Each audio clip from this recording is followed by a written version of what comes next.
ఒకటి చాలా ప్రిపేర్డ్నెస్ తోటి చాలా డ్యామేజ్ని అరికట్టగలిగాం ముందస్తుగా. గత ప్రభుత్వంలో కూడా మీరు తుఫాన్లు చూశారు, దాని ఇంపాక్ట్ ఎలా ఉండింది. అలాగే దీనికి entire administration preparedness under the leadership of honourable CM Shri Chandrababu Naidu garu. Everyone has done excellent job. చాలా అద్భుతమైన పని చేశారు అందరూ. అంటే ఏ స్థాయికి చేశారంటే, ఎంత డీటెయిల్కి చేశారంటే, ఎక్కడో ఒక 4 వ్యక్తులు, ఒక కుటుంబం వాళ్ళకున్న మేకల్ని, వాళ్ళ జీవనాధారాన్ని తీసుకెళ్ళిపోయి లంకలో వెళ్ళిపోయినప్పుడు, వాళ్ళకి లంకకి వెళ్ళిపోయినప్పుడు అందరూ తెలుసు అసలు కనెక్షన్ ఉండదు ఇక్కడ జరుగుతున్న విషయాలకి. కేవలం సెల్ ఫోన్ కనెక్షన్ ఉండడం వల్ల వాళ్ళకి అలర్ట్ వచ్చింది ఆ ఈదురుగాలుల వల్ల.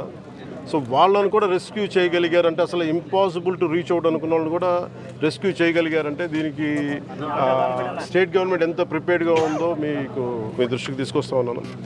కలెక్టర్ గారి దృష్టికి చేసి ఇందాక అన్ని పంట నష్టం ఇవన్నీ చూశాను. దాదాపు మనకి ఈ ఒక 46,000 ఎకరాలని 46,000 హెక్టార్లు నష్టం వచ్చింది. దాదాపు ఎంతమంది ఉంటారు? ఒక 56,000 మంది. సో ఇది అందుకే చూసాం. ముందుగా చాలామంది కౌలు రైతులు కూడా నష్టపోయారు. దీని గురించి ముఖ్యంగా బాలశౌరి గారు, మండలి బుద్ధిప్రసాద్ గారు, మంత్రి గారు అడుగుతూ ఉన్నారు. దీనికి కౌలు రైతాంగానికి ప్రత్యేకించి దృష్టి పెట్టాలని, ఖచ్చితంగా అది కూర్చోబెట్టి రివ్యూ మీటింగ్స్లో పెట్టి దీన్ని ముఖ్యమంత్రి గారి దృష్టికి తీసుకెళ్తాం. అలాగే ప్రత్యేకించి నిన్న నేను ఈ పంచాయత్ రివ్యూ చేయించాను. పంచాయతీ ఉన్నతాధికారులు అందరితో కూడా చేయించినప్పుడు దాదాపు పంచాయతీ శాఖ పరిధిలో, ఇది ఎక్కువ పంచాయతీ శాఖ పరిధిలో ఉన్న గ్రామాలు ఇవన్నీ, దాదాపు 274 కిలోమీటర్ల రహదారులు ఎంటైర్ రాష్ట్రం మొత్తం యాజ్ ఆన్ దెబ్బతిన్నాయని చెప్పారు. అలాగే సూపర్ శానిటేషన్ కానీ, సూపర్ క్లోరినేషన్ కానీ, పోస్ట్ ఈ అంటువ్యాధులు వచ్చే అవకాశాలు ఎక్కువ ఉన్నాయి. అలాగే 1,583 గ్రామాలని చాలా తీవ్రంగా ప్రభావితమైనవి. దీనికోసం దాదాపు 21,055 మందిని సిబ్బందిని పారిశుద్ధ్య నిర్వహణకి వినియోగించాం. అలాగే ఎక్సలెంట్ అనేవి కలెక్టర్ గారు కానీ, ప్రతి జిల్లా కలెక్టర్ల, కృష్ణా జిల్లా కలెక్టర్ గారు కానీ, స్పెషల్ ఆఫీసర్ కానీ, ప్రతి ఒక్కరు కూడా జాయింట్ కలెక్టర్స్ కానీ, ఎంటైర్ యంత్రాంగం మొత్తం వారి లీడర్షిప్లో చాలా అద్భుతమైన పని చేశారు. దాదాపు 23,000 మంది, 23,744 మందిని కేంద్రాలకి తరలించబడిన ప్రజలు. అలాగే 240 సహాయ కేంద్రాల్లో వీళ్ళని పంపించడం జరిగింది. అలాగే ఇందాక చెప్పినట్టుగా 56,040 మంది రైతులు నష్టపోయారని తెలుస్తోంది ప్రాథమికంగా. ఇది 46,000 హెక్టార్లు పైచులకు. అలాగే ఉద్యాన భూమి, ఇందాక కూడా అరటి పంట చూసాం. అది ఒక 1,400 పైచులకు హెక్టార్లో దాదాపు 2,230 రైతులు నష్టపోయారని తెలుస్తూ ఉంది. ఒక దెబ్బతిన్నీళ్ళు ఒక 39, పాక్షిక దెబ్బతిన్నీళ్ళు 489. సో వీటన్నిటికీ కూడా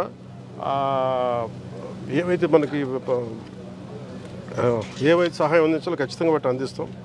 అలాగే యాక్సిడెంట్ జరిగింది పాపం, బైక్లో వస్తే చెట్టు విరిగిపడిపోయినాయి, అధిక రక్తస్రావం చనిపోయిన శ్రీ కోయా సుబ్బారావు గారు, వారి కుటుంబానికి మా ప్రగాఢ సానుభూతిని తెలియజేస్తాం.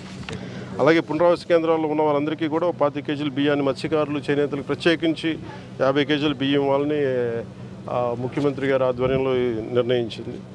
అలాగే బియ్యంతో పాటు కావాల్సిన కందిపప్పు కానీ, పామాయిల్, ఉల్లిపాయలు కానీ, బంగాళదుంపలు కానీ, పంచదార కానీ కూటమి ప్రభుత్వం వీటన్నిటిని ఉచితంగా సప్లై చేస్తూ ఉంది.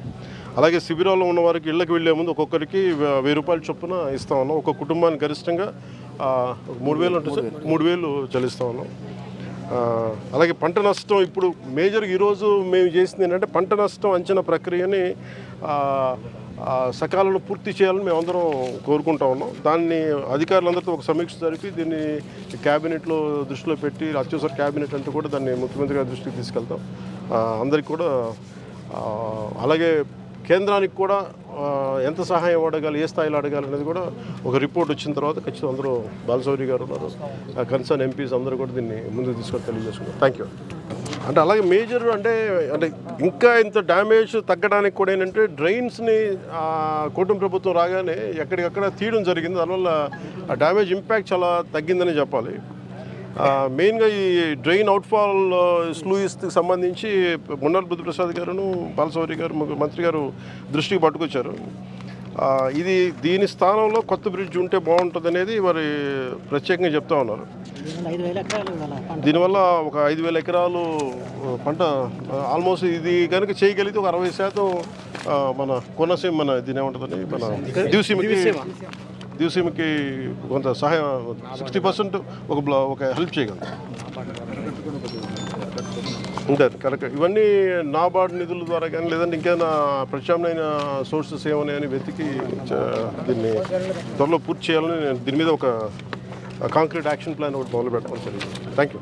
ఏం లేదు, ఇది మొన్న కలెక్టర్ గారు ప్రత్యేకించి నా దృష్టికి తీసుకొచ్చారు. మన ప్రసాద్ గారు కానీ మన నాయకులందరూ కానీ మన బాలసౌరి గారు కానీ ఎంపీ గారు అందరూ మా దృష్టికి తీసుకొచ్చారు. ముఖ్యంగా ఎదురుమండి గొల్లమంద నాగాయలంక మండలంలోది ప్రత్యేకించి ఒక ఈ కోతకు గురైపోయింది. మనం ఏం చేయాలి, దానికి రోడ్డుకి 13.8 కోట్లతోటి నిన్నే టెండర్స్ కూడా పూర్తి చేసాం. 10,000 మందికి దీనివల్ల లబ్ధి ఉంటుంది. అలా 5 లంక గ్రామాలు జింకపాలెం, గొల్లమంద, బ్రహ్మయ్య గారి మూల, ఎదురుమండి ఎందుకంటే వీటికి చాలా సహాయపడుతుంది. ఇవన్నీ ఒకప్పుడు వర్షం వస్తే కట్ అయిపోతాయి ఇప్పుడు దాకా. ఇప్పుడు త్వరలోనే దీనికి బ్రిడ్జ్ చేయడం వల్ల పరిష్కారం. ఈ సమస్యను జీవితకాలంలో పరిష్కరిస్తాం లేదని చెప్పి భయపడ్డాం. దాన్ని పరిష్కరించినందుకు ముఖ్యమంత్రి గారు కూడా మా ధన్యవాదాలు.